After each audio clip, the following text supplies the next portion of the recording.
இஹ்தரிசு மினன் நாசி பிஸூஇல் ظன்னி, மனிதர்களில் யார் தீய சந்தேகம் உள்ளவர்களாக இருக்கிறார்களோ அவர்களை விட்டும் நீங்கள் நீங்கியிருங்கள், கொஞ்சம் ஜாக்கிரதையாக இருங்க என்பதுதான் இந்த ஹதீஸினுடைய கருத்து.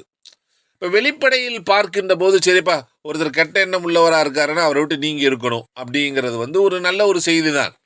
இப்போ செய்தி என்னவோ நல்லது தான். ஆனால் இங்கே பிரச்சனை என்ன அப்படின்னா, இதை நபி ஸல்லல்லாஹு அலைஹி வஸல்லம் அவர்கள் சொன்னார்களா என்பதுதான் இங்கே பிரச்சனை. பொதுவாக இப்படி ஒரு நல்ல செய்தி இருக்கிறது என்று சொல்லிட்டு போவதில் எந்த விதமான விஷயங்களும் என்ன செய்யாது கிடையாது. அதை யாரும் என்ன செய்ய போறதில்ல. ஒரு நல்லவர் சொன்னாரா, அவர் சொல்லியிருக்கலாம், இவர் சொல்லியிருக்கலாம்ட்டு போயிடலாம். ஆனால் இந்த செய்தி நபியோடு இணைக்கப்படுகின்ற போதுதான் இங்கே பிரச்சனை வருகிறது. அப்ப நபிகிட்ட இருந்து யார் அறிவித்தார், அவரிடமிருந்து யார் அறிவித்தார், அவரிடமிருந்து இந்த யார் அறிவித்தார், இந்த ஹதீஸ் கிதாபை பதிவு செய்திருக்கக்கூடிய அந்த ஆசிரியருக்கு அந்த ஹதீஸ் யார் மூலமா கிடைச்சது, இடையில எத்தனை ராவிகள் இருக்கிறாங்க, இருக்கக்கூடிய ஒவ்வொரு ராவிகளுடைய தரம் என்ன, ஒவ்வொரு சனது இத்திசாலா இருக்குதா இல்லையா, இதே இந்த கருத்து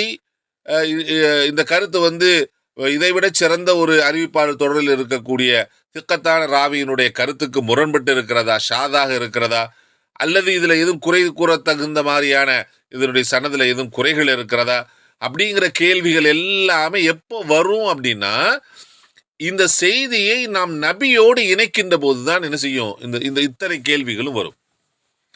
அப்ப நபியோடு இணைக்கின்ற போது அப்ப இந்த தகுதிகள் இல்லாவிட்டால், எந்த தகுதிகள் இப்ப நம்ம கேட்கிற கேள்விகளுக்கெல்லாம் அந்த தகுதிகள் இல்லாம போச்சுன்னா அப்ப இந்த ஹதீஸை என்ன செய்வாங்க, இல்ல இது நபியோட இணைக்கப்படுவதற்கு சாத்தியமில்லை, இது பலகீனமான ஹதீஸு, இதை என்ன செஞ்சிருங்க, நபி சொன்னதா யாரும் என்ன செஞ்சிருக்கலாம், சொல்லியிருக்கலாம். ஏன்னா வந்திருக்கக்கூடிய ராவிகள் பொய்யர்கள் இருக்கிறார்கள், பொய்யை கண்டு இட்டு கட்டக்கூடியவர்கள் இருக்கிறாங்க, அதனால இதில் செஞ்சிருங்க, தூக்கி வச்சிருங்க அப்படின்னு சொல்லிடுவாங்க. அப்போ பொதுவாக ஒரு செய்தியாக இருப்பதிலே தவறில்லை.